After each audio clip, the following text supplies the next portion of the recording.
Hello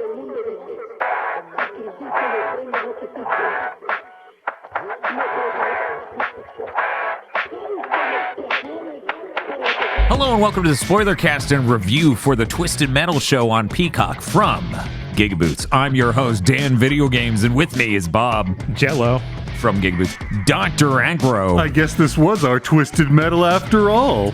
And Chris Wolfhard. Bop, bop, bop, bop. For anyone who hasn't watched one of these before, we're gonna up front just give a couple sentences each, giving our musings, thoughts, etc. on the show Twisted Metal, and then in a special segment for this one, we're gonna say how many Twisted Metal games we've played, and then we're gonna make a sound that summarizes our feelings. Then we go into stories, details, exchanging dialogues, etc. about various aspects, how we enjoyed it, thoughts, etc. And then we will conclude at the end with a score 1 to 10. But before we do that, Chris, what is Twisted Metal? I didn't write this down. I'm not prepared for this. There's a cloud. Twisted Metal is a new Peacock show. It is an unholy fusion of a normal television show and a bad streaming show, producing a complex life form that may or may not survive its harsh new environment. We'll have to see. Okay, let's get into our couple sentences, how many Twisted Metal games we played, and a sound, and then into our discussions. We're going to start with Bob. All right, so I have to lead with how many Twisted Metal games I played? No, it goes in between, just to make it that much more confusing. Okay. So a couple sentences about the show, how many Twisted Metal games we played, and then a sound. Yeah, Twisted Metal's really interesting. I feel like it's got a bunch of stuff, highs and lows. Visual quality is really poor, but it actually made me laugh a good bit, and there's a steady pace to it. I'm going to give it a... Wait, no, I can't do that yet. I gotta say how many Twisted Metal games I played. Uh-huh. And then you're going to get to the end of the test, and it's going to be like, write your name at the top and hand it in blank.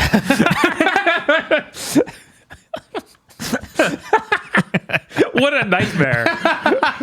Okay, I played Black. Uh-huh. 2. Uh-huh. That's it? That might be it. As far as one. Oh, wait, no. I did a little bit of the PS3 one, but I did not beat it. Okay. I was going to say, that's pretty mainstream player of Twisted Metal. What's your sound? Ooh? Bop? Dr. Agro.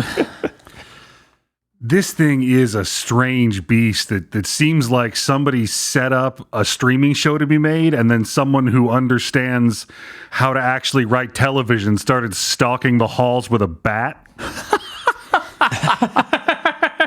I played a Twisted Metal game for like 10 minutes at a friend's house once. And when this is neat, I'm definitely not allowed to play a video game this violent. I'll give the show a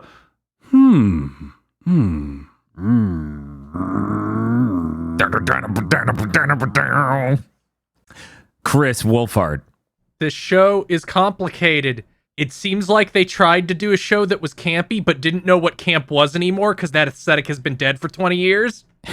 So it's interesting, and I kind of hope it survives. I've played 0 Twisted Metal games. I've never even looked at one.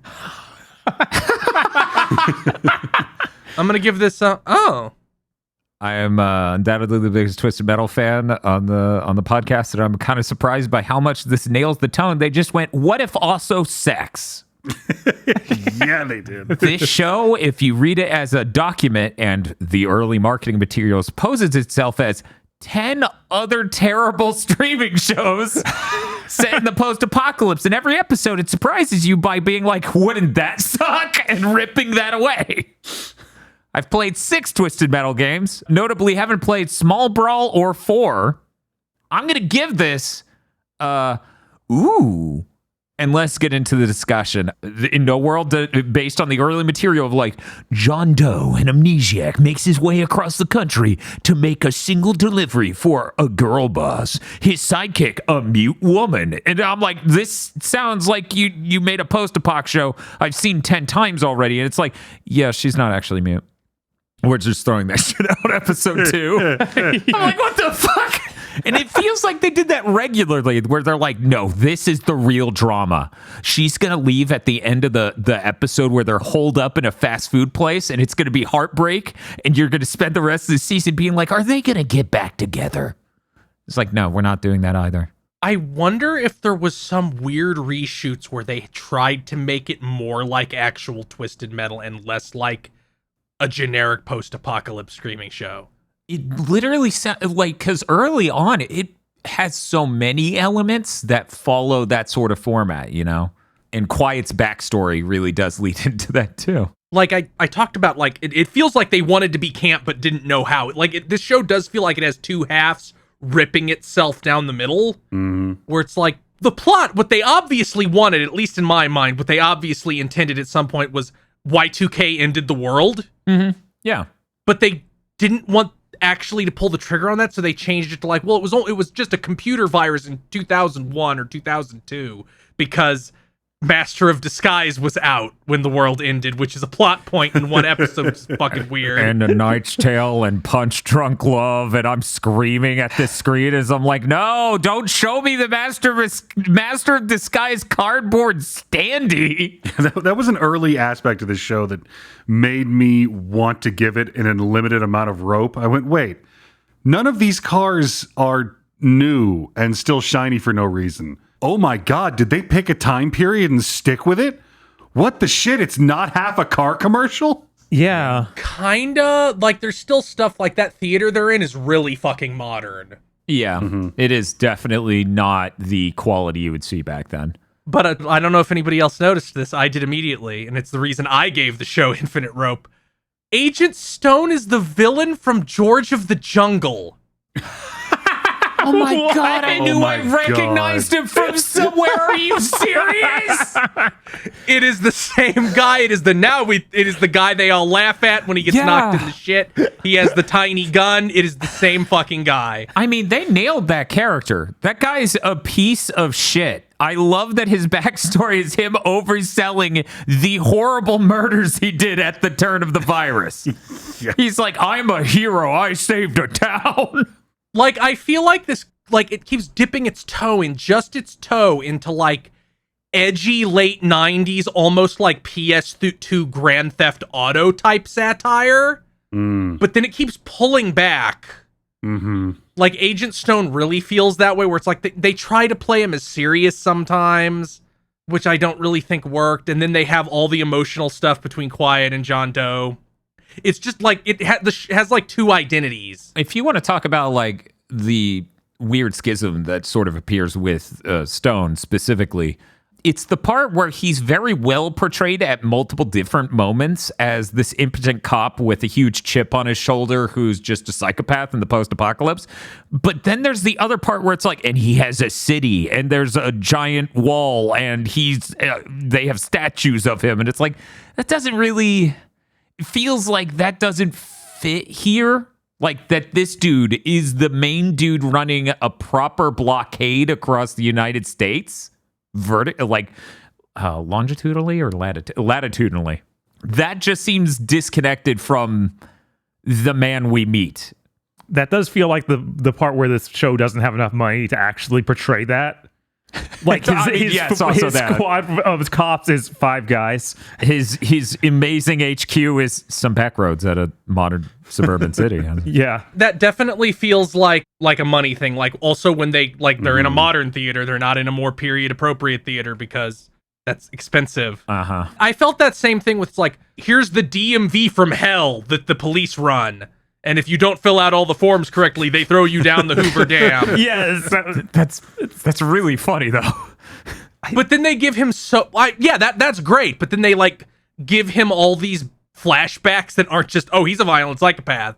It's just like that's the modern streaming show like seeping in and poisoning what could be a 10 out of 10.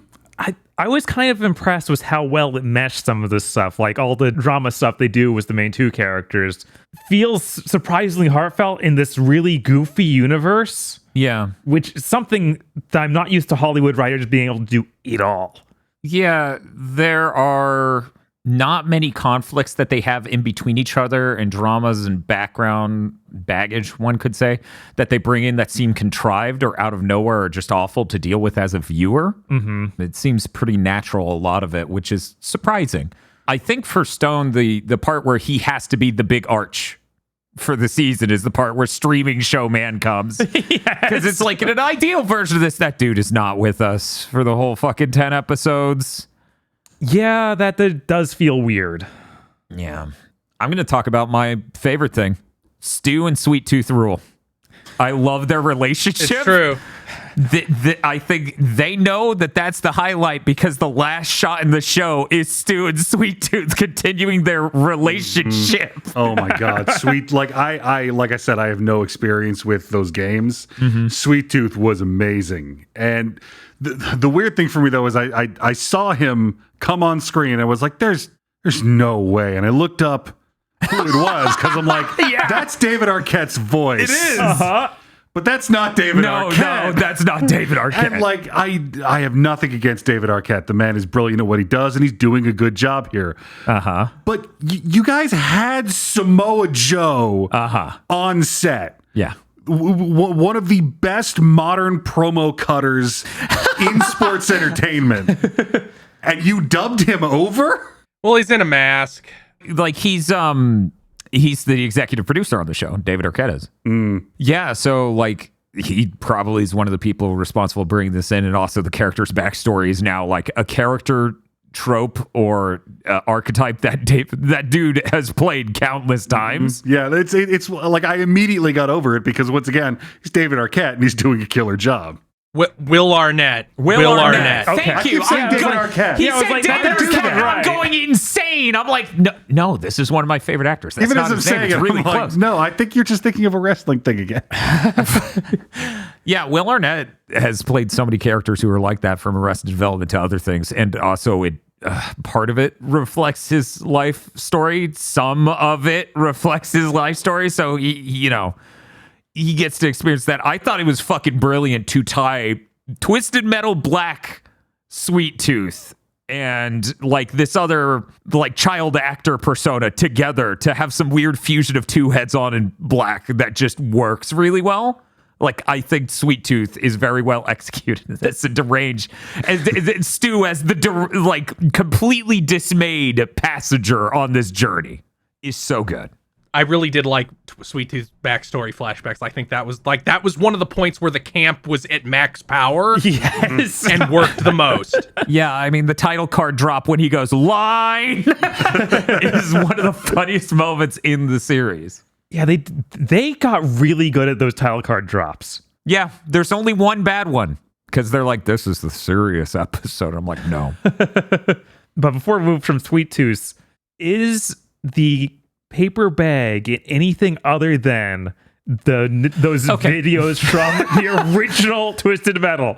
Let me drag the other two of our co-hosts and anyone who's listening who doesn't know along. Okay, so original Twisted Metal has live action endings directed by David Jaffe. Oh, yes. He considers this like, back then he did, this like magnum opus, like this is his moment to get to make real art. This is his Hollywood moment. And Sony, after funding the production of these, went, nah, you're not putting that on the disc. Their story modes will end with a paragraph of text.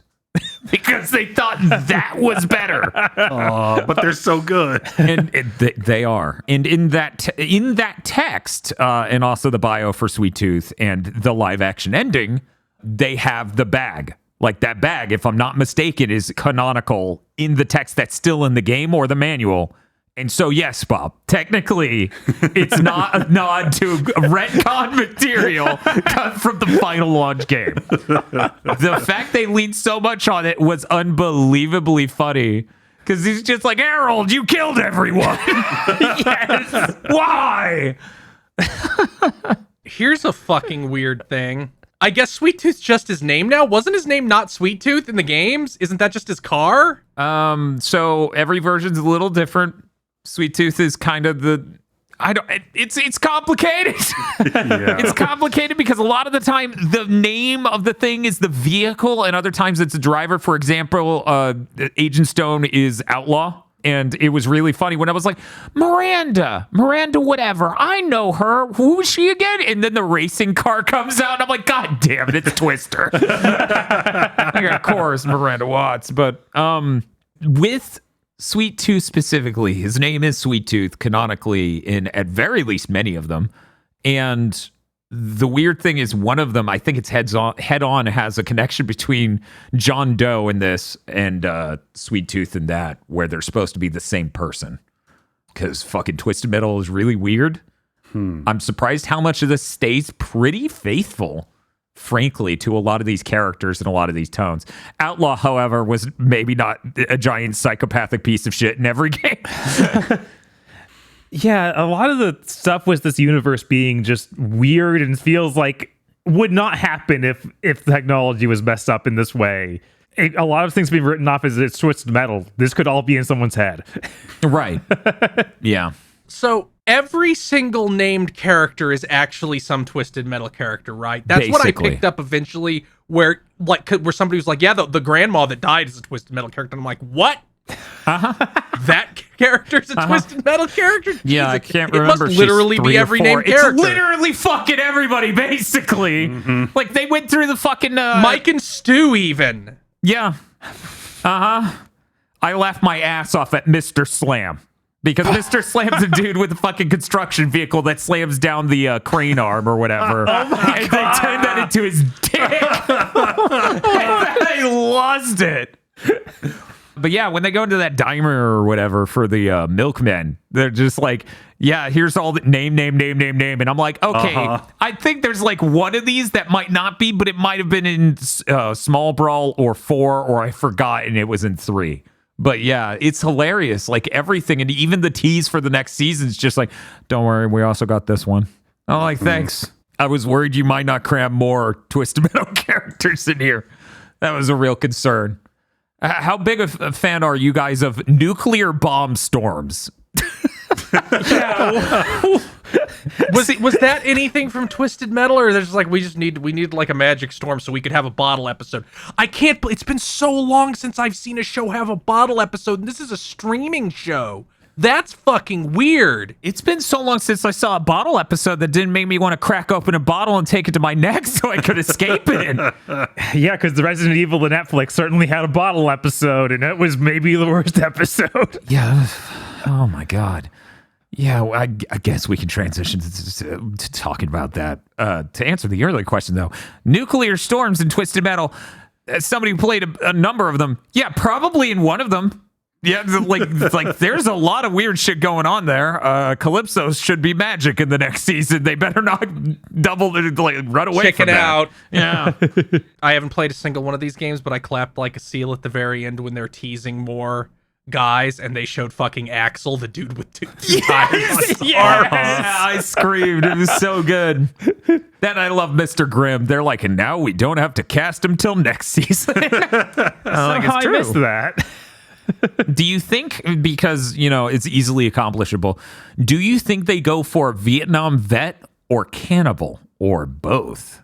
I'm trying to remember the backstory for other non-black related Twisted Metal Mr. Grimms, but I'm like, yeah, as it turns out, this show is the exact right tone to really just borrow a ton of material from a ton of different Twisted Metals, and it kind of fits in. Mm-hmm. I feel like they did cannibalism. Yeah, they did it in this season already, but it was just random one-off characters. Mm-hmm. So yeah, maybe they'll do that for him. I'm kind of more interested in the Vietnam vet, though. Yeah. Man, you want to talk about things said in this that make you... Because, they're playing 90s music and aughts music the whole time. Mm. Do you think better off alone? All the things you said, everybody in the club getting tipsy, bop. Barbie girl, you're still my sunshine. Thong song. But the thing that took me back the most and truly sucker punched me is when the big dude's like, I know what you mean, big guy. You think I haven't heard enough of it? Hey, boss. Hey, big guy. Do you think I haven't heard, hey, you have a bit of a Bruce Valanche vibe enough? And I'm like, oh, God, jeez. Bruce fucking Valanche. Jesus, that's a name I haven't heard since 2000. It was bizarre to me through the runtime of this show that Like the John and Quiet stuff is like fine to good. The show's at its best when it's being wacky and over the top. And, you know, like Chris said, reaching for camp, if not always quite getting there. Which is why I found it weird that I started thinking that, you know, I really think Stu's journey is the emotional core of this entire story. It is. Yeah. It's also some of the most compelling material.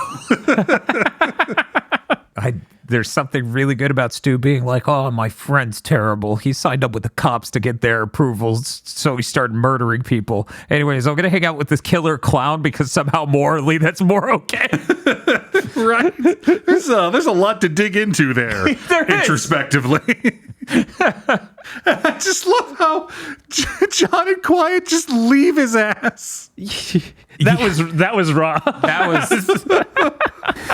Which it's like when the show starts and we start immediately getting characterization for John Doe. I thought, oh no, is this guy going to be like, really quirky? Yeah.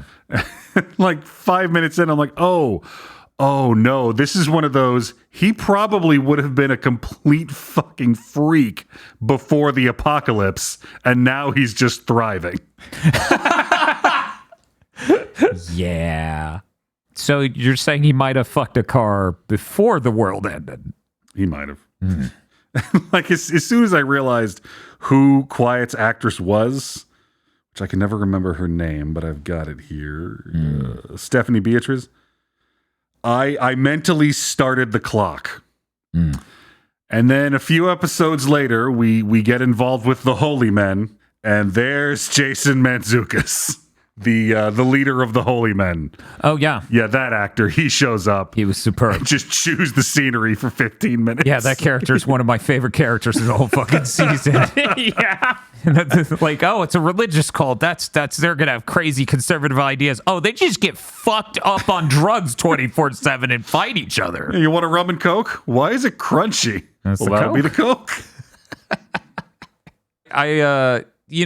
John Doe's character, he's deeply in love with his car, Evelyn, which I was like, why is his car Evelyn? What's up with that?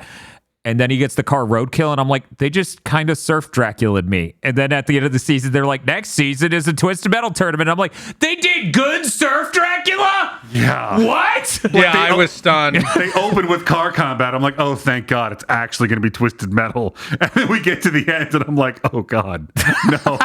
Right. Like, they better hope if they get another season, they get a lot more money, because they had money for like 3 car combat scenes in this season. And the only really big one is at the end. Yeah, and it's not even like that well put together. It's very disjointed. Cars appear and disappear from the conflict at random, so that way we can have little one-on-one battles, which is, in a sense, kind of tonally correct for multiplayer in a Twisted Metal game. But like, I kind of like that aspect of it, because like the show, it doesn't make any fucking sense. No. Like the way any of this tech works, the way the gunfights in the cars happen, how it's been 20 years and there's fresh beef still in the freezer. yep. There's popcorn left out and they're eating it and it's fine. The show doesn't make any goddamn sense. No. So yeah, when cars just keep appearing and disappearing in that final fight, I'm like, this is amazing, compelling television. I kind of just wish the fight was happening over a Twisted Metal black size environment where it's just a huge, like, honestly, that movie theater reminded me of the city in Twisted Metal Black where you can bust down the walls and there's like movie theater and stuff. Because like disappearing and reappearing for the fight, that is that game. Where it's just like, we're in some shit and either one of us dies really fast or the other one darts off in a direction and maybe I lose you for a bit. It was just weird here because they're on like a track, like a track you would run on or do Mythbuster speed tests on. It felt like every car battle they tried to make it on a like Twisted Metal level. Like there was one at the carnival. That final one is supposed to be a car graveyard. It's not really that. Yeah, it's there as they go in and they never look back. Right. Because that would be really expensive. And then I think the first one's in the mall, which I'm pretty sure I played in a Twisted Metal game. Yeah. Weirdly, because of the budget and the effects going on in this, I feel like the car battles are kind of the weakest part. I think the absolute weakest part, if you really want to talk about it, is anytime they want to shoot a CGI car driving on a stock footage background. Oh my God. It is the worst looking thing in the world. And I'm like, hey guys, just don't. It's at least once an episode too. Like, it's not something they shy away from using. No, sometimes it looks better than other times, and sometimes it's so bad it's like, I would have canceled the show. I think it's funny though, with this enthusiasm he has for Evelyn and then Roadkill. John Doe has such a huge boner for cars, and it's like built into him as a character. Like, they have a character background element to him that leads into that. And I'm like, it's going to be funny as hell when the Gran Turismo movie has less of a boner for cars. That makes no sense.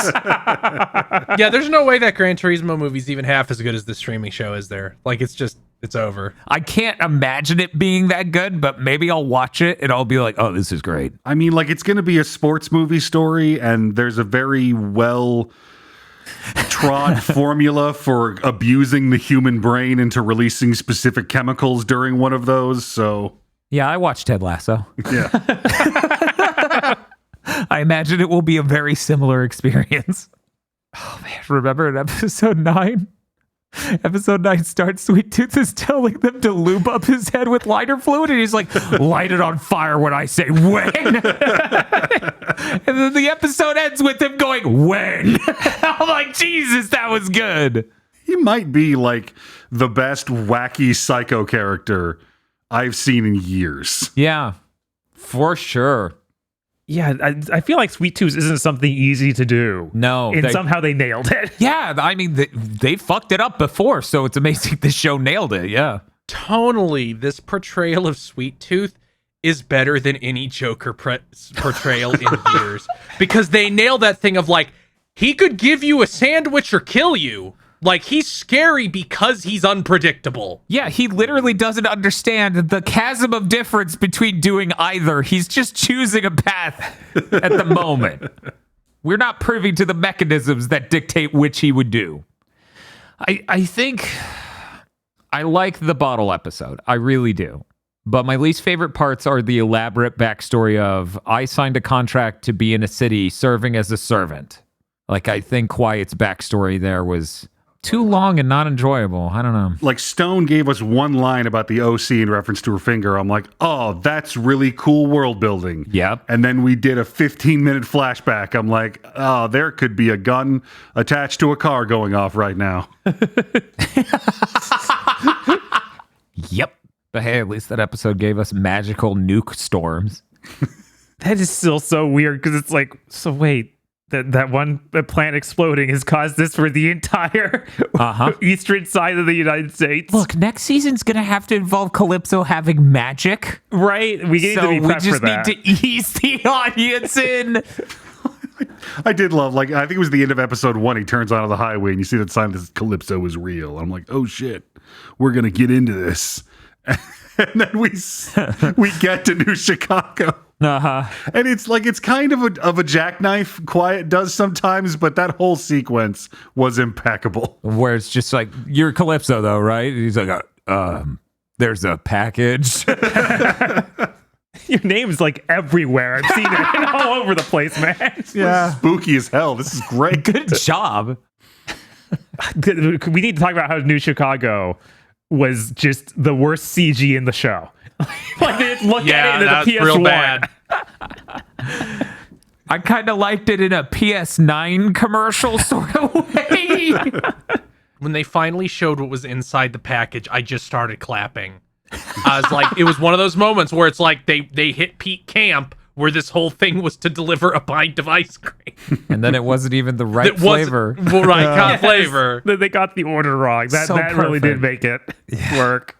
Yeah, it really nailed it. I really like the John Doe flashbacks. That guy comes out of the woods and he's like, hey kid, I'm really hungry. Do you have any food?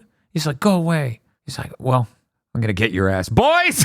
He calls out people. They all start coming in and he's like, child's back on the menu, boys. I'm like, what the hell?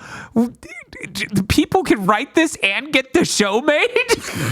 It seems so bizarre nowadays. It feels like a Christmas miracle that this came out being funny, that this came out being deranged and weird and not making sense instead of boring and hyper grounded and sad and somber. They should have shown the opening montage as the trailer instead of that shit where Sweet Tooth is singing and bashing God, yeah. Yeah, that John was Doe into the... that was a terrible clip this show. Between that and the description of like, there's a mute lady who accompanies, I'm like, this is terrible. Fuck this. Like, it kind of warmed my heart in that opening montage where he looks at the unbelievably horrible looking CGI seal that looks up at him and like smiles, and then it hard cuts to him eating it. I'm like, oh, maybe this show will be good. Right? I'm like, all right, we've got a character now. Yeah. I can't express after all the years of us watching streaming shows, gaming related, especially for this podcast network, how much I appreciate that this got made. Yeah. It's so much better than so many streaming shows. You know, Like, it's almost like the more like a fucking TV show that these streaming shows are, the better they are. It's almost like TV shows should be paced like fucking TV shows and not 5-hour movies. Yeah, this is each episode's 22 to 30 minutes, and they get a lot done. It feels like they're going across the country within these 10 episodes, and you believe it. Yeah, by episode 3 wrapping, it was so obviously different in that way. I was like, man, we went to places. We met people. something happened every episode. Yeah, it's like the literal opposite of Resident Evil and Netflix. Wesker, are you going to move that pen? I'll move it next episode. Oh, do you think he's actually do that next episode? No, but I'm really excited. Just let it autoplay to the next episode. I need to see it now. I mean, there is a little bit of, like, as you were saying before, we get kind of served Dracula. They trick us in the beginning by opening with car combat. And then his car gets stripped out real fast. And then we're just, driving across country doing post-apocalyptic shit for a while. And then we have that sick-ass car fight at the end. And then next season, we're going to make a Twisted Metal show. I appreciate a post-apocalyptic setting without zombies. It really helps a lot. It's sad that the bar is that low. It's like, can you end the world without zombies? Please. There are a lot of ways this happens. Can you do one, please? Yeah, it is really weird that the show was like perfectly serviceable as a Twisted Metal show. Like, as a Twisted Metal fan, at no point did I walk away and go, God damn it. It just made me wait till next season, which, even Castlevania, the Netflix did that. Yeah. Where it was like, oh, God damn it. I have to tune in next season for the battle between season 1 and 2. But like, I think it's insane and ambitious to be like, yeah, next time's a death tournament. Like, you're going to have that much money? Oh no, is this going to be one of those shows where it's a tournament? And so most of it is them talking around the tournament, kind of like the Tekken thing for Netflix went. At least that had a lot of cool backstory stuff, but you don't get to do that. You just did that this season. Right? Well, now all new characters need backstories. That's true, but... I assume they will have like some secondary plot behind the tournament, possibly involving John Doe's sister and Quiet. Yeah. So there will be things other than that. But it's not as exciting as a lot of the stuff that happened this season, like at a conceptual level. I look forward to them hopefully surprising me and being like, nope, it's the adventures of Sweet Tooth and Stu. Wouldn't it be really funny if they're like, well, stuff's still happening, but we're not actually doing the tournament till season 3. Season 2 will be about getting to the tournament. They're like, It's just like pre-tournament admin. Yeah, they're like, we can't get to the tournament. We haven't introduced Yellow Jacket. What? We're just gonna keep adding characters. We don't even see like a shot of Calypso's arm till the last episode. Clips is just like, yeah, I couldn't get the tournament off. I'm sorry, it's canceled. There's no tournament this season. Like, putting together a tournament is really hard. I'm not literally magic. But you said you were literally magic. They have to wait until Timothy Chalamet is free so he can be Calypso. That's a lot to deal with. You can put cherry cobbler on anyone's face and they are Calypso. This is a reference to the special effects, which didn't hold up in between shots of the original cut endings to Twisted Metal 1. And it looked like his face was blueberry or cherry cobbler, depending on the shot. No, they should get the Riddler. They should get Paul Dano. Paul Dano? Oh, yeah. That'd be really funny, so I endorse it. He just needs a jackknife between being perfectly medicated and not. Like in individual scenes. Yeah, I wonder if the voice they got for him is like a professional actor people would know. There's no way that's who the guy's going to be anyway. I know. It's very unlikely. It could be. Because it's him through speaker. It could be. They might have gotten a big dick voice actor. Right. And then, it's just John Romero in a suit with some makeup. Ooh. That'd be good. I'd love to see John Romero. Hi, John Romero. I love seeing you. Of course you do. And then he grinds a sick rail. You're like, God, what a cool guy. He's so cool. I have to go give Daikatana a chance now. That's how he gets you. No, Chris. Explosion off camera. I cannot express how healing to the soul it is to be sitting here talking about, oh yeah, they made a Twisted Metal show and it was pretty sweet, and not trudging through another hour of, they made a streaming show with the name of a video game. I kind of want to die. That's right, Hagro. We watched Twisted Metal. I'm really fucking happy this was as good as it was. I was so sure it was going to be terrible. Yeah, I was convinced it's shoved on Peacock. It's about a franchise Sony's unfortunately forgotten exists. Mm-hmm. See, I had this arc where early on I was like, yeah, it's Peacock. That's just low budget, low importance enough, right? Where they can get away with some stuff and Peacock doesn't have the upper hand, right? They're not Netflix. They're not going to strong arm the script into being whatever, being more somber, being more generic.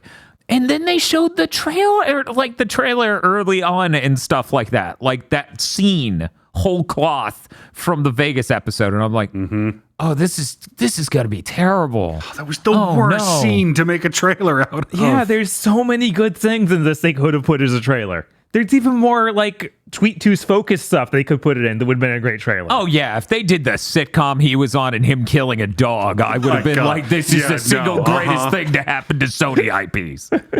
Yeah, I think it's important to know this show has the best tomato score and audience score of any of these streaming shows. Any video game one easy, not counting animation. Or The Last of Us. But that's not a streaming show.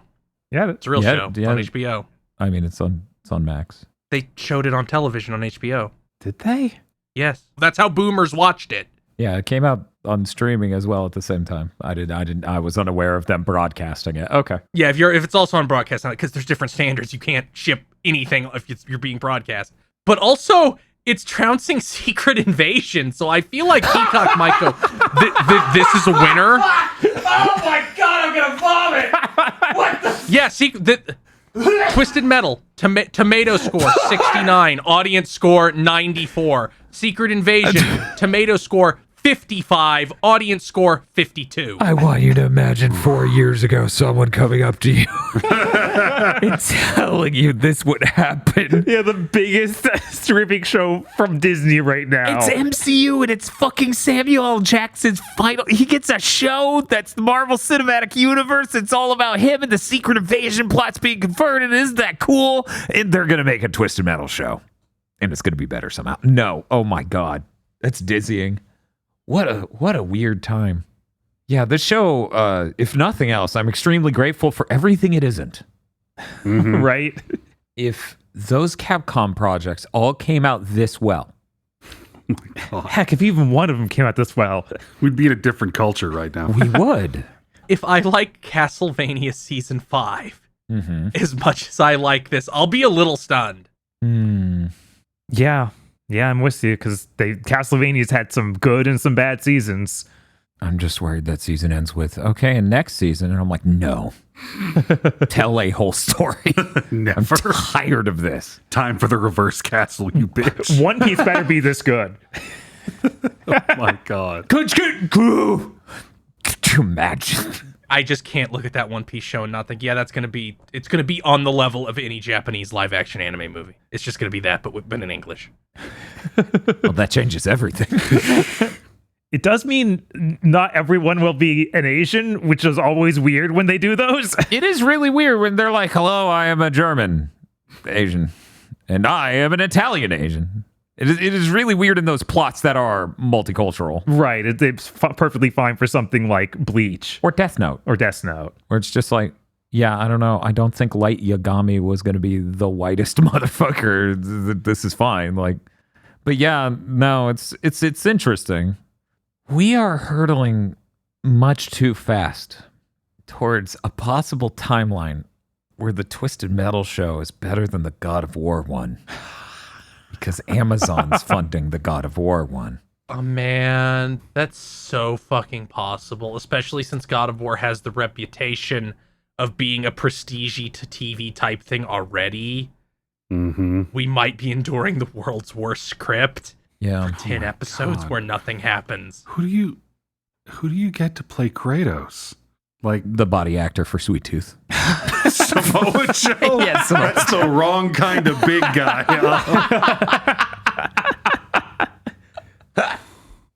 Yeah, I know people are wanting the like guy who voices Kratos now. Yes. Yeah. No, that would be cool as shit. I don't know if he has it in him, like physical acting wise, Right. because of his injuries and stuff. We can just CG him onto something. It'll be fine. Oh, no, it won't.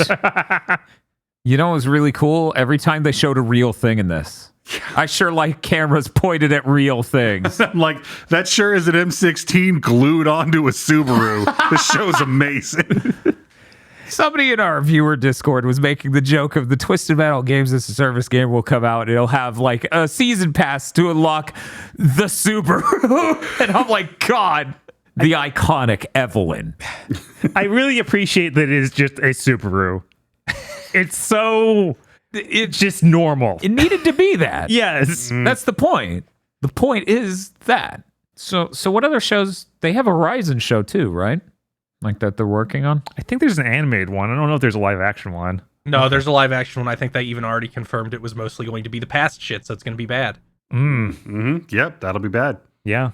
Yeah, that doesn't sound great. Man, I guess I have to go watch The Last of Us show to see how much I like it compared to Twisted Metal, because apparently these are going to be the top two compared to all the rest of the shit to come. I did not expect that from watching Twisted Metal. I was going to be like, oh yeah, well, that's another missed opportunity.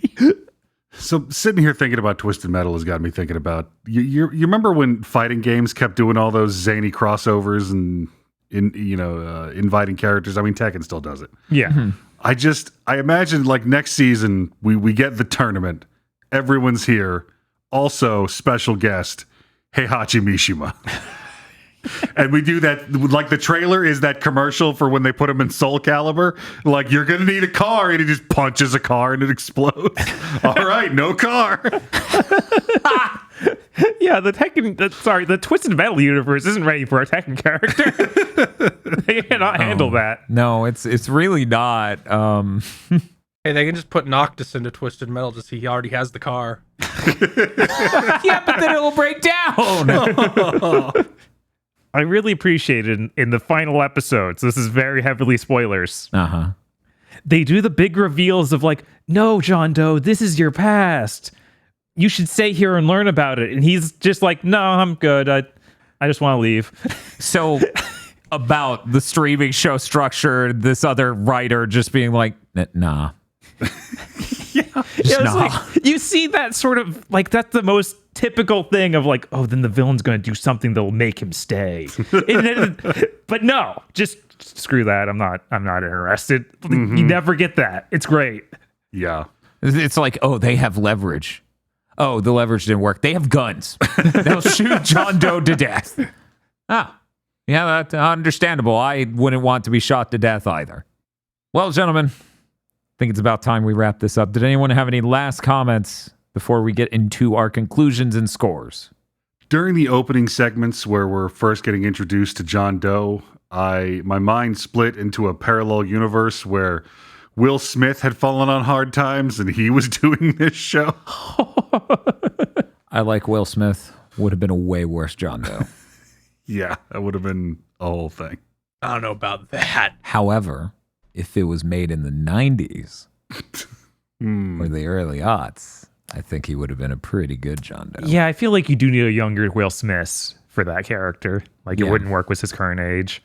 Yeah, there's... We can just CG him onto something. It'll be fun. Stop saying that! gonna CG you onto something if you keep fucking saying that. Anybody else? Okay.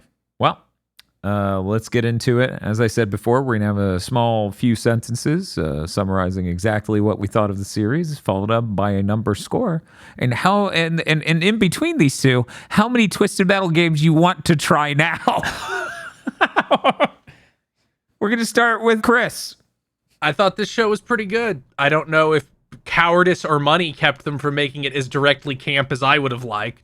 But I hope it lives. I hope it lives. I'm saying this about a streaming show. We want to do a podcast. I hope it lives. Someone give a 7. Bob. Yeah, I found myself actually laughing in a lot of episodes, which is not something I expected going in. I thought it would just fall flat on every angle. But yeah, I was laughing. I could definitely see myself watching a second season if they make it.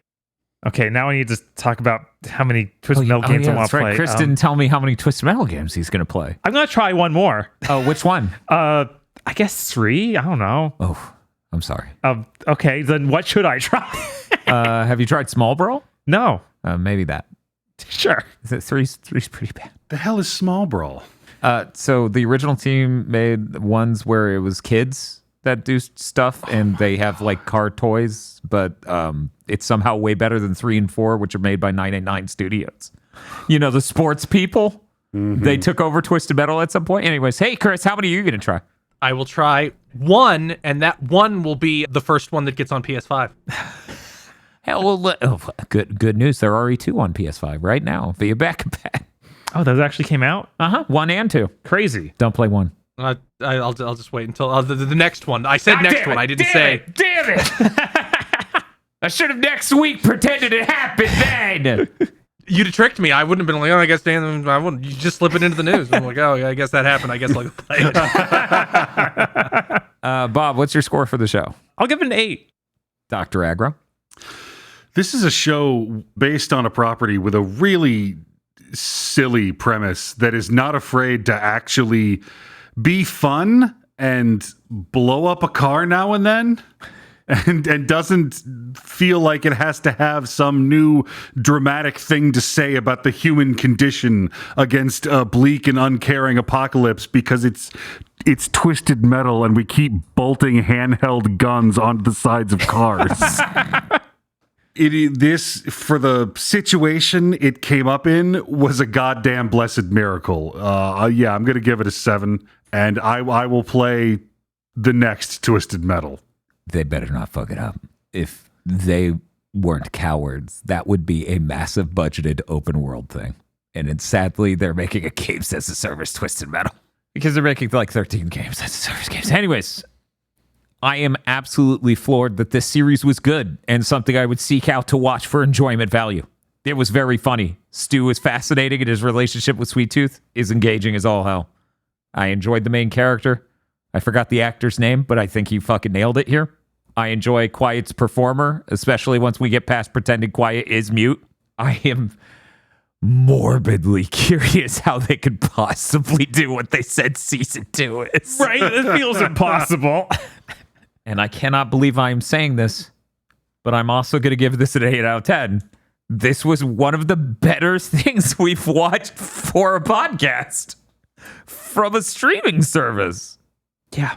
Mm-hmm. Truly shocking. Oh, and I guess I'm gonna round out all my Twisted Metal experience. I'm gonna play 3 more. I'm gonna play through 3 because I only picked it up shortly and went, this control's wrong. Fuck this. I'm gonna play 4, which and Small Brawl. Anyway, that brings our total score up to 30, giving it an average score of 7.5. Man, I hope everything we watch is at least this good for the foreseeable future. I'm really scared that I'm... What?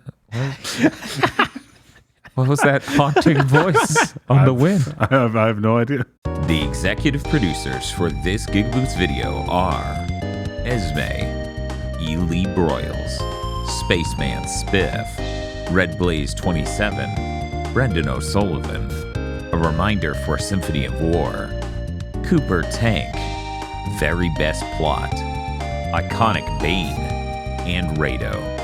Thank you very much to our executive producers. and also these guys. If you want to become an executive producer or normal patron, head on over to patreon.com/gigaboots today.